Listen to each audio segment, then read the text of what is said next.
Welcome back to the Anchored Podcast, the official podcast of the Classic Learning Test. My name is Soren Schwab, VP of Partnerships here at CLT, and today we are joined by Dr. Dean Forman. Dr. Forman founded John Adams Academy in 2010 with his wife Linda, who lit the fire of education, classical education, and learning for Dean and his family. Their love of America, education, and family was a great motivation for the Academy. Dean's undergrad degree is in financial planning. He's a certified employee benefits specialist and a certified financial planner. He holds a master's degree in retirement and estate planning and a PhD in constitutional law and philosophy. Dean also lived in Brazil for 2 years and speaks fluent Portuguese. John Adams Academy is the culmination of decades of work by Dean and his wife. In 2020, Dean completed a book called John Adams Academy, Leading a Revolution in Education, in which he shares his philanthropic journey in founding a school in American classical leadership education. This academic year, John Adams Academy has over 5,000 scholars. Dean and his wife Linda have 4 children and 12 grandchildren, and they live in the Sacramento area. And Dean, it's such an honor to have you on today.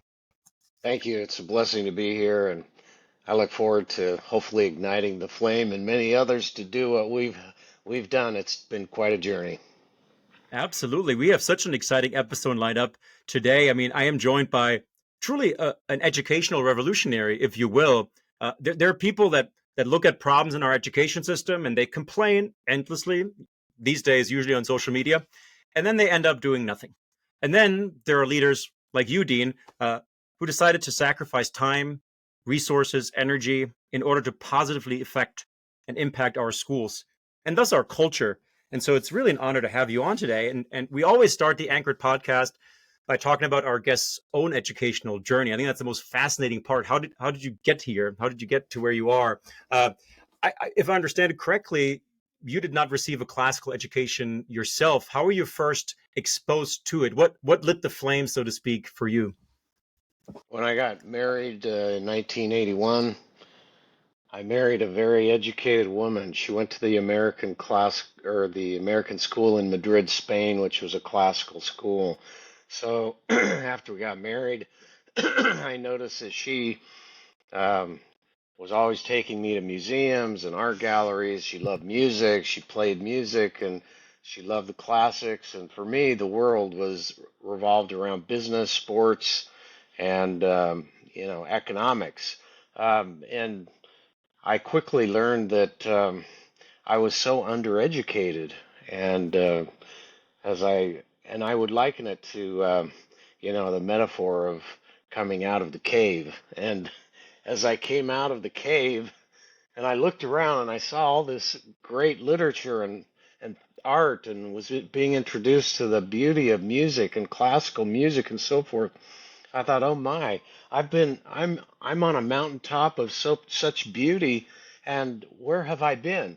And so I decided to then go back in the cave and bring others out and try and do something unique and different. And so that was kind of what ignited my classical journey. And like you said, how many times we sit around the kitchen table having dinner or whatever, and someone says, someone ought to do something about this. And I'm thinking, exactly. And that's you. So get up off of it and let's do it. Was there a moment in your life? Maybe it was a dinner conversation. Maybe it was something you witnessed or experienced, where essentially you said, "You know what? Enough is enough. Like we can't keep going like this." Yeah, there was that moment. There are a couple moments, but one that comes to mind is that my daughter brought home a high school newspaper in 1999, and the headline on it, very splashy, it said, "Let's talk about sex." And I thought, are you kidding me? And as I read the article, I thought, these are things that you'd have in a biology class, but you probably wouldn't be splashing them as a headline or trying to do something like this. And as I got in further, emailed parents and things, I could tell that the culture was broken. It was not an uplifting culture of beauty and truth and goodness, but it was one of debauchery. And I thought, that's just not what I hoped for my children. And so that was one of those epiphany moments. The other one came on the heels of that when a person came to town. His name was Oliver DeMille. He had written a book called A Thomas Jefferson Education, and he was doing a seminar called Face to Face with Greatness. And as he did this seminar, he talked about the founding fathers and how they gave their public virtue. In other words, they did things not for remuneration, but because they wanted to uplift their community. And as they did that, they formed a country and a nation that I think is the envy and the beauty of the world in many ways and is exporting the greatest export, which is freedom. Wow. Uh, In your book, you repeat the phrase, you can't put new wine into old bottles, especially when speaking about your and your wife's decision to found a new school in order instead of maybe trying to reform existing schools. Um, uh, what were some of the first steps you took, and when you decided this is something we want to do? So that metaphor is is certainly one that was part of this. So what I did after that face to face with greatness and reading that high school newspaper, I went and talked to the high school principal, and I could tell that we had a lively conversation, is the only way I could characterize it, for like 2 hours. And I could tell I wasn't going to change his mind, and he wasn't going to change mine. And so I thought, I'm going to get on the school board and really dig deeper and try and make a difference that way. And what I found is, as I got into the school, that the bureaucracy Hmm. and just the type of education they were teaching and how they were doing it was not uplifting. It was not inspiring. It didn't bring out that desire for something that was better or that I would call virtuous. It lacked virtue. Um, and so I decided to get on the board. I was elected to the board, and I got in there and I thought, wow, this is a big job in terms of trying to take this ship and turn it around. It was a Titanic, and they were hitting icebergs everywhere. And I thought, I'm not going to change this. The only way I'm going to change it is doing a school that's different. But I thought, I don't know how to do that. I'm not really educated to do it. And so it was at that point that I decided to take my own journey with Oliver DeMille as my mentor and pursued this PhD in constitutional law and philosophy. And that's what kind of set me on this path then. And but it was a journey that didn't all happen at once. I'd call it my odyssey or whatever you want to call it because it has been. But that's why that metaphor was so important. Those principles of freedom required me to do it first. In other words, Oliver DeMille taught me, he said, it's you, not them. And this is a good educational principle because a lot of times we think, well, it's the kids that are the problem. And no, the kids aren't the problem, it's you. If you fix you, the only person you can ever really fix, you will fix others because you'll inspire them. You won't fix them, they'll fix themselves, but they will see how you did it and they'll want to follow. Wow. We'll talk a little bit about mentorship later on, which plays a big role at your schools. But somewhat facetiously, I have to ask you. I mean, you're a classical charter school, a network of classical charter schools in California, named after a founding father. How are you not canceled yet? but but in all seriousness, right?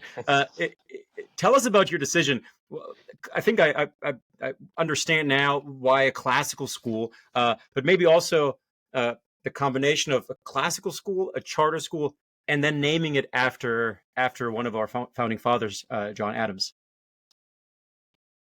Well, John Adams was a mentor of mine. You don't have to have mentors that are necessarily living. As we read books and great books, Right. especially autobiographies or things that people learned, it's such a beautiful thing because in a short space of a few hours, you can learn what took them decades to understand. And I love John Adams. And you may recall that it was July the 2nd of 1776, Mhm. and the delegates were wondering how they're going to get this approved. They knew they needed everyone to vote for it, and it wasn't happening. there was still a lot of bickering going on. And John Adams stood on his feet and he gave what Jefferson said was the speech. And he said, ever after I will refer to him as the Colossus of Independence. And he said, because his words moved us from our seats. And he got everyone to come across the line. And of course, if you know anything about John, Abigail was no wilting violet. I mean, she was a strong woman and so strong in many ways.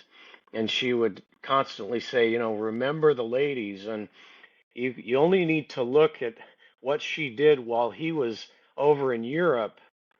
And, or no, he wasn't in Europe at the time. He was in Philadelphia, I believe.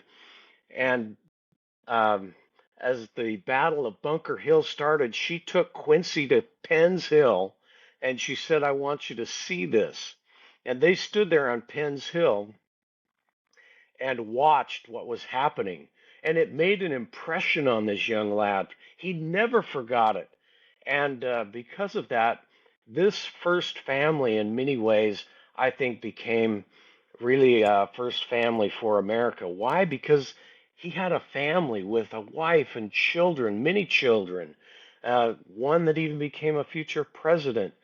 Um, he brought him over to Europe when he was a young lad, and at the age of 15, sent him to be the ambassador to Russia. And you go through these things, you think, my, oh my, how does this happen? They abhorred slavery. They were faithful to each other. The list just goes on, and I thought, this is the type of individual we want to hold up to Americans to show the world how virtue and freedom can come together. Wow, absolutely beautiful. I love that in your book, and it's about obviously your founding of John Adams Academy, but I feel like I learned a lot about John Adams himself too, and so I absolutely love the stories. Just on a quick side note, what's your favorite John Adams biography? Do you have one? Yeah, it's probably McCullough's. Oh, I yeah, felt okay, like yeah. that just lit a fire in me, and he did such a good job. And I've read all of John Adams' works because part of my education was we read the originals, but I love that. And you know what I loved his integrity. You look at who would defend British soldiers in 1770, Right. in the 1770s time frame, but he would. He believed that people deserved a fair trial. And as he said at the time, facts are stubborn things. And he was trying to show that we should base our system of judging others based upon not only facts, but what the virtue, I would say, and recognizing the innocence of people, and unless there's facts that say otherwise. And so he was willing to go against the tide of popularity. But yet, at the same time, within the next few years, what a voice he was for the revolution. I mean, between he and Jefferson and Franklin and you know how it comes together. Madison, you look at all these people and how the roles they played, each was so unique and so beautiful, and that's why I think this was providential in every way. Well, quoting another great of American history, Lincoln, who once said, "The philosophy of the schoolroom in one generation will be the philosophy of government in the next." Uh, what did you or do you see in America today that you think points back to what we I think both would consider a failing education system? Well, it was about 2 weeks ago. I was in Springfield, Illinois, and we went to the Lincoln Museum. And once again, I just got my heart was just bursting as I watched and listened and read again all of the things related to this strapping young lad born in Kentucky, moved to Indiana, eventually goes to Illinois, and self-educated, hardly had a year's worth of formal education, but with that small education that he had, he then turned to Plutarch's Lives, and he turned to Shakespeare, and he turned to Aesop, and you look at all these things that he did and read, And he had a great vocabulary. That, Gettysburg Address, oh my, how could you not read that and go, where did he come up with these things?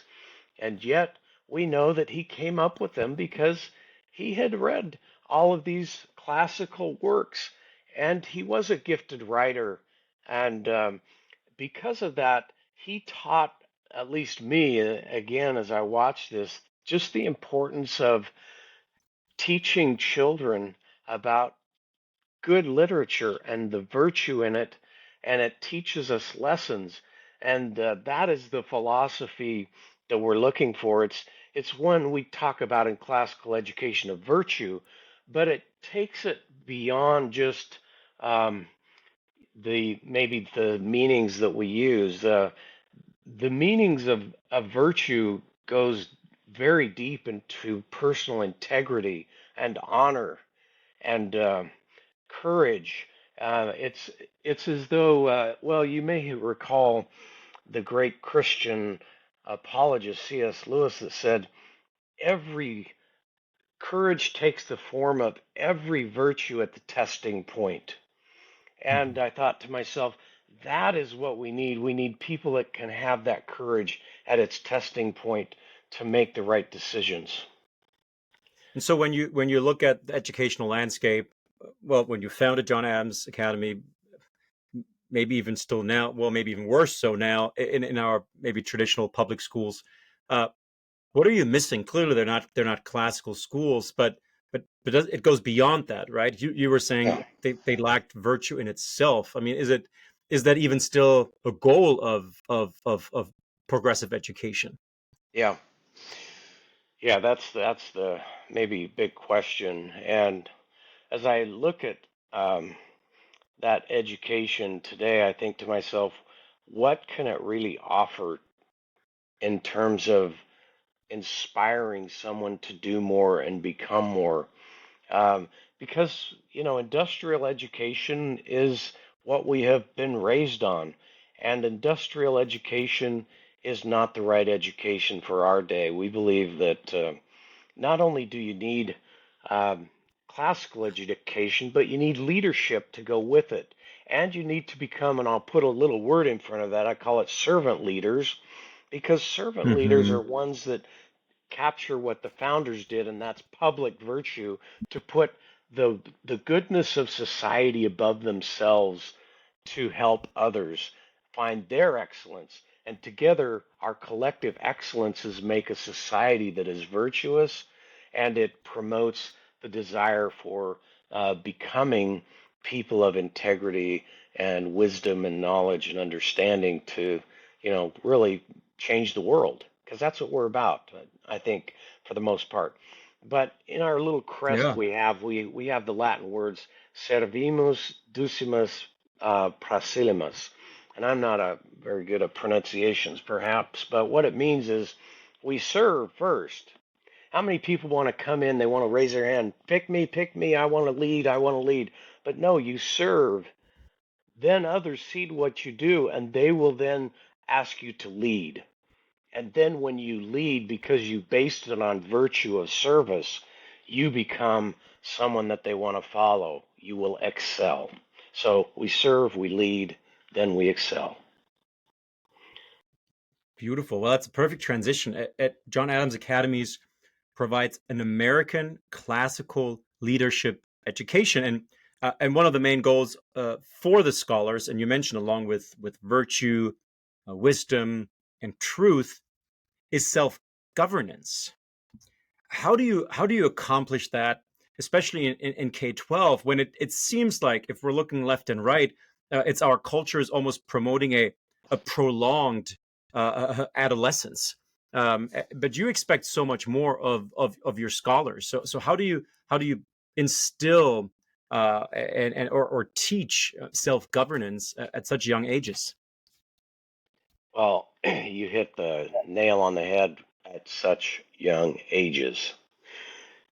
It begins at the youth, and even when they're, you know, 3, 4, 5 years old, in their homes.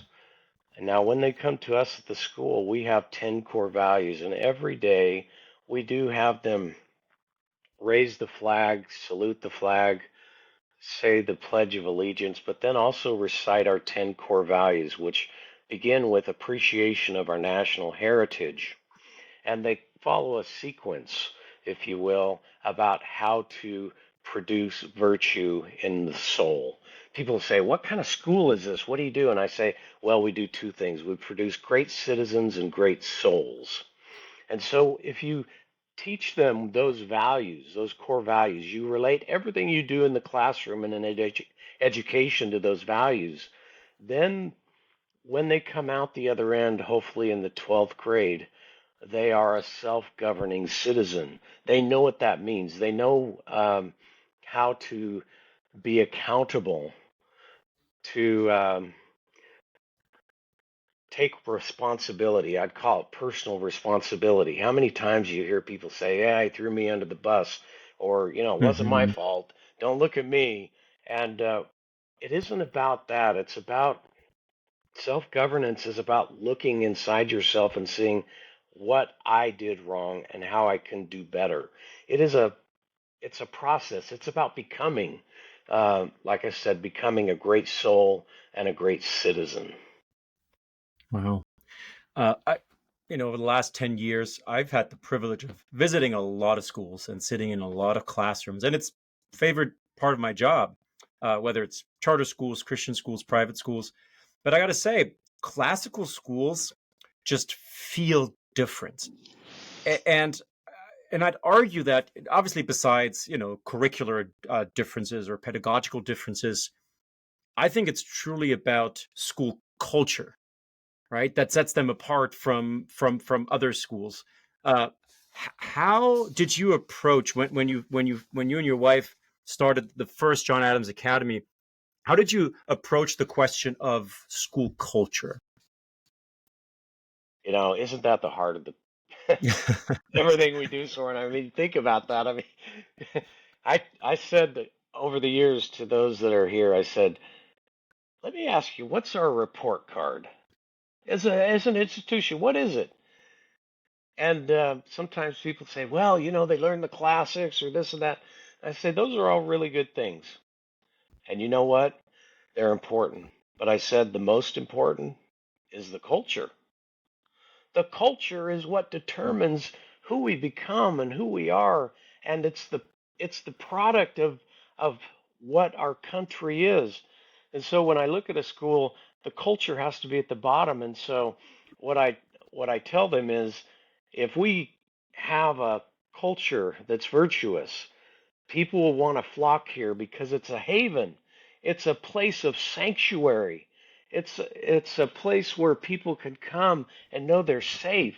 If you talk to parents why they come to our school, the first thing on their list they'll say, the culture. Wow.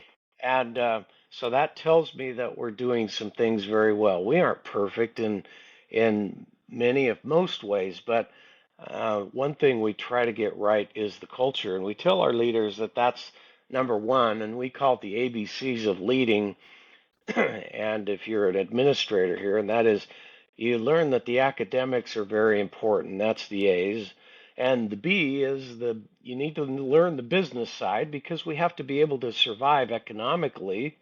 But the C is the culture.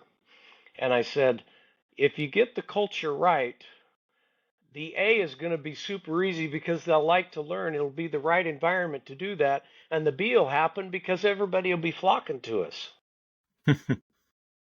Wow. And well, I guess over 5,000 students now that you've proved right. But we're our in our current culture it is people would probably look at your school and say that you are counter cultural, right? And that you're so different from, I found that term interesting, right? Because Yeah. Yeah. anyways, No, but I think I that's guess, right. but you're not a private school. And so it's not like you can handpick families that you think fit your culture, right? And so you're a lottery system with a long, long wait list. And so I guess how do you maintain that kind of culture and shape that kind of culture continuously when you get new families with different backgrounds year after year? Great question. And what we do on the front end is to try to educate the parents as to this is a school of choice. So when you choose this, you need to know that you're choosing John Adams, but you're choosing what comes with that. And what comes with it is a classical education, an American classical education. So we actually teach them to like America. I You're a know that's rebel. countercultural these days, and it is, but we want them to know we will be teaching them how to be an American citizen and what that means and because remember, it's not about rights, it's about responsibilities, it's about duties. That's what citizenship's about. And so, as we lead to this end, we want to make sure that they see that, and so when they come to us, we will have an interview with the family and say, "This is the education, this is the culture, these are the 10 core values. Now listen to this mission statement. John Adams Academies is restoring America's heritage by developing servant leaders who are keepers and defenders of the principles of freedom for which our founding fathers pledged their lives, fortunes, and sacred honor." It's a noble statement, and those core values are noble. And so make them look at them and say, is this the right place for you? Will you serve also in the community a minimum of 40 hours with your family to do things? And they sign that, and we tell them when you sign something, your word is your integrity, your honor, and everything. And so we expect them then to honor their word. And that's how it's set up. You set up the foundation correctly, I think then you end up with the right kind of people. Wow.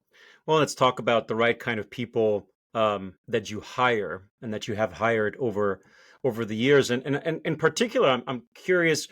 Uh, Spoken with quite a few folks that started one charter school and then turned into a network, right? And we've heard Great Hearts and Valor and the Hillsdale schools and Ascent and of course John Adams. How do you avoid kind of, I guess, over bureaucracy or administrative fluff, right? As you're scaling, as you're growing, as you're replicating, how do you keep the schools from seeming overly bureaucratic? I guess. I wish I had the magic potion for that, Right. the right prescription. I think we have a few things, but I think we are, like most institutions, trying to make sure we're not letting the bureaucracy overcome the classroom. And I think you do that in a couple ways. One is that remember, teachers should be empowered within their own classroom. I would call them academic entrepreneurs. And we need to get out of their way. We need to remember that that's where the magic happens. It's not in the ivory tower where the magic happens. Hmm. If anything, I I'm not trying to say anything negative about administrators. We need them. But the teacher is our product. That's what we sell. I told people early on, I said, I'm just a concerned citizen that started a school. I'm going to make a lot of mistakes. But I said, you know what? If I have the right teacher, those kids are going to go home happy, and mom and dad are going to be happy, and they won't give a hoot or a holler about the small errors that I may make. And that's what is, I think, extremely important. So the principle is stewardship. It's about teaching the administrators the ABCs that I talked about earlier, and remembering that the the virtue of an administrator is in their ability to lift things out of the classroom so the teacher can do the teaching and inspiring. Wow. Amen to that. Yeah. Yeah. No, that's very prudent thing to do. And clearly you have three campuses. And would you say when you go to those campuses, are they distinct? Would you say do they each have their own flair when you visit them, or do they all pretty much feel the same? Um, they are the same in the ways that are important, and that's the culture, Yeah. first and foremost, and the core values and the mission. They understand the mission and they understand what we're trying to do. Where they're different is maybe in the way that they might empower or in the way that they might do some things to build culture and take it even further. So, and they can do that in a variety of ways. Maybe with a harvest festival in one, although what happens is one starts to do things well and then the others adopt it, and Yeah. that's the good thing. So, and we do a Veterans Day event every year that is just fantastic, and the veterans and others just flock here. I started a few years ago a Grandparents Day to National Grandparents Day because grandparents, if you look at it, those are the biggest supporters of this because they understand that this is generational now, and this is their posterity. This is what they're leaving Yeah. behind, and they want to make sure that it's going to do something good. I remember my mentor Oliver DeMille came to class one day and he said, "All right, was the last time you did something for your grandchildren?" Well, we none of us had grandchildren. I was thinking, what kind of question is that?